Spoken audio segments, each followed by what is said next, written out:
Okay, so good day everyone.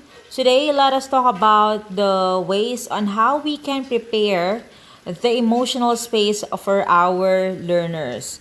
Now, this is also part of the discussion on the Psychosocial Support Activity Pack for teachers for all grade levels, So, this is very important. This is one of the things that we have to remember as a facilitator of these psychosocial support activities. Okay, so it is stated here that one of the keys in conducting an effective psychosocial support activity is preparing for the emotional space the learners will need. Yes, definitely. We really have to make sure that our learners are prepared and ready before we conduct this psychosocial support activity because this will help our learners in building a culture of safety in the classroom before learners can share their thoughts and emotions or express their internal experiences through the activities.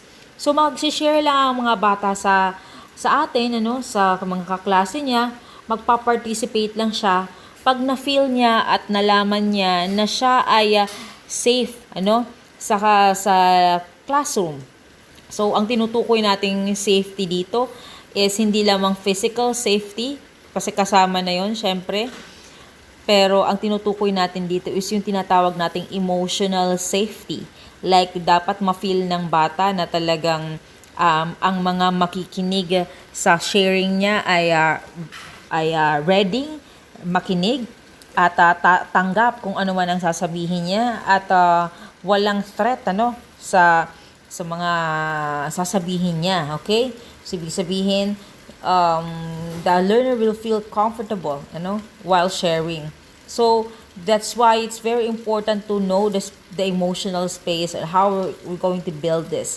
So, accordingly, creating a routine where you are checking in with your learners about how they feel and how they are doing is the first step in preparing and creating such space. Okay? So, hindi lamang tayo isang beses nagsasagawa ng mga check-in exercises. Well, actually, we have to create a routine. Okay? So that talagang regularly ma-check natin kung talagang okay ang ating mga learners. Okay?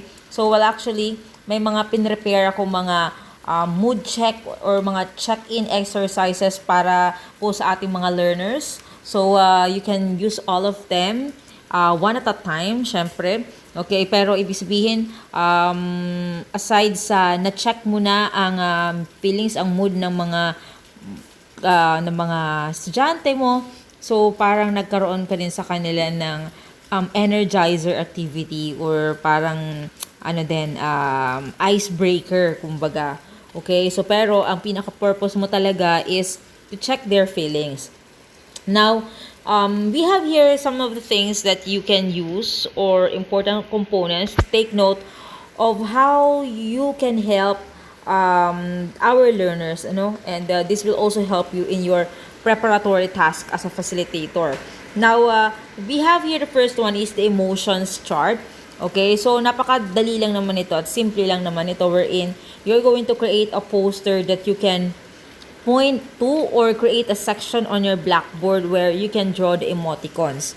Okay, so maaari kang maglagay ng mga posters or maglagay ng isang corner na kung saan nakalagay itong mga emoticons na ito, and then from time to time, you're going to ask your learners to put their name or you're going to ask your learners to put their name under their most dominant feeling at any particular time. Okay. So, maaari mo silang i-request. Like, for example, ngayon, okay, sa first day ng klase, then after naman ng pwedeng mag-check-in ka ulit bukas, okay? Kasi maaaring paiba-iba yung emotions ng ating mga learners. Possible na ngayon, they are good, they're feeling good. So, pero tomorrow, pwedeng maiba yung mood nila, maiba yung emotion nila, right? So, ito po ang example ng emoticon chart na pwede natin gawin, Okay, so well actually marami pang iba ng mga emoticons na pwede natin gamitin. Now, to take the activity further, you're going to ask each one to mimic each feeling or to show the feeling they are feeling in the moment by asking or by making that specific facial reaction at the same time. You can count 1, 2, or 3, then have each one show their emotion through facial expression. Okay?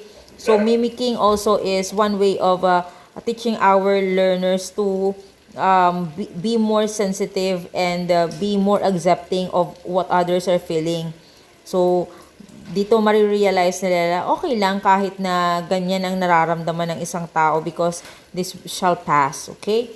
So, note that you may want to use this as a way to check on how everyone is doing anytime during the day, okay? So, let it all out center for all ages is also one way of us building an emotional space for our learners. Okay, so let it all out center. So this could be a big poster section of your bulletin board or blackboard where learners can scribble their feelings. Okay, so maganda din ito dahil talagang bibigyan natin ng space ito sa ating bulletin board or blackboard na kung saan maaari silang mag-scribble ng kanilang nararamdaman doon, magsulat-sulat. And this could also be a designated area in the room where you have a mat, pillow, some books, stress knots, scrap paper, a box with crayons or coloring material. To manage the propriety of their language and images, refer to the guidelines chart. Okay? So, ayan, simple lang naman itong let it all out center. Maganda to. We can adopt this. And also, guidelines chart, ano? So, ito naman ay simple lang naman. Ito ay isang poster na kung saan ilalagay natin dito yung mga special guidelines natin for the play support activities that we are going to conduct. Okay, well, so remember, before we begin our psychosocial support activity, we always have to set these guidelines, ano, and show this guidelines chart to our learners. Okay, so I also have a separate video discussion on this, or I mean a sample demo on how you can give these guidelines to your students, okay? So I will be putting the link in the description box. Okay, so, and of course, this is one of the things that I would like to emphasize because this is one of the most important preparation to make for the session. Of course, the most important thing that you have to prepare is, of course, yourself, okay? So, walang use yung mga materials na yan, yung lahat ng mga sinabi ko kanina. Kung ikaw mismo bilang facilitator, bilang isang teacher ay hindi handa. Well, actually, alam ko na napakarami ng mga concerns natin ngayon as a facilitator, as a teacher, ano? Kasi hindi lang naman ito yung trabaho natin, hindi lang naman talaga purely teaching ang trabaho ng isang guro. Minsan, na-occupy pa tayo sa iba't ibang mga tasks sa school at bukod pa dyan, possible na may mga personal ka ring mga issues or mga pinagdadaanan. Kaya naman, napaka-importante na alamin mo, ano, ikaw mismo, you have to pay attention to how you are feeling para naman ma-ensure natin na ikaw ay kalmado, ano. We have this sense of calm, centeredness, and compassion that can help create an accepting environment for your learners. Okay? So, napaka-importante nito dahil hindi kayo makakapagbigay ng talagang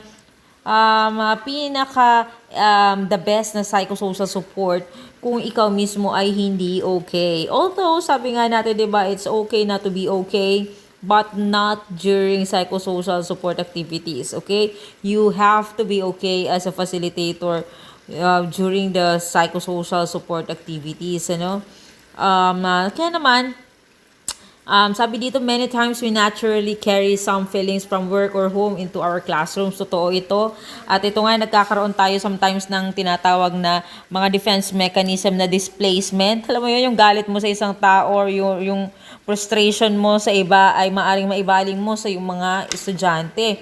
Kung kaya talagang hindi rin advisable na magbigay tayo ng psychosocial support activities if you are not really emotionally well. Okay? So, as not to project your feelings to your learners, which will affect the safety in the classroom, you may want to do the following. Okay? So, unahin muna natin ito dahil napaka-importante nito. Itong stress test. Okay. So, sabi dito, you can check in with yourself to do a brief stress test measuring your stress level from 0 to 10. Okay, asan ba dito yung stress level mo? Ano ba dito ang stress level mo? 0, ano? Sabi dito, if your stress level is above 5, then you may want to. Okay, so by the way, before that, okay, so 0 kung wala kang stress level at 10 kung napakataas ng stress level mo. Okay.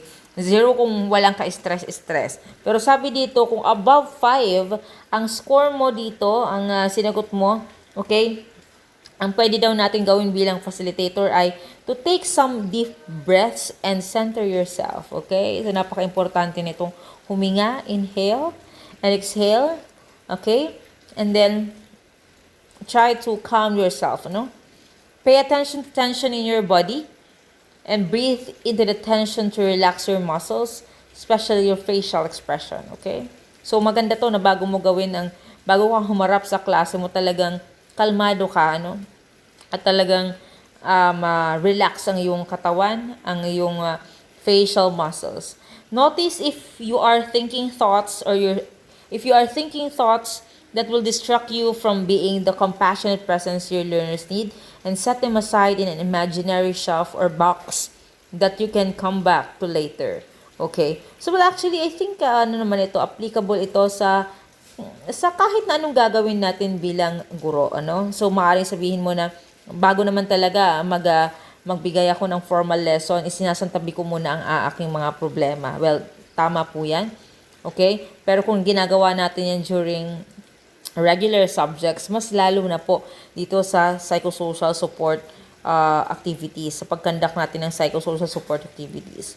Okay? So, isang tabi muna yung mga problema at ilagay muna siya sa isang imaginary shelf. Doon na muna siya at mamaya babalikan na lang natin ito. Ano? And we have to be conscious of your voice modulation so as to offer both positive energy and love to your learners. Well, napaka-importante nito dahil really yung tone of our voice is will also affect yung mood, yung atmosphere, yung learning environment ng ninyo during the conduct of the psychosocial support activities. So make sure that you know how to modulate your voice so we can offer accordingly positive energy, So talagang para mas ma-encourage mo sila to share, to participate, and at magustuhan talaga ng learners, makikita mo na talagang they are really enthusiastic, to do all your psychosocial support activities. Well, ito lang naman yung mga simple reminders natin, sa atin bilang mga facilitators.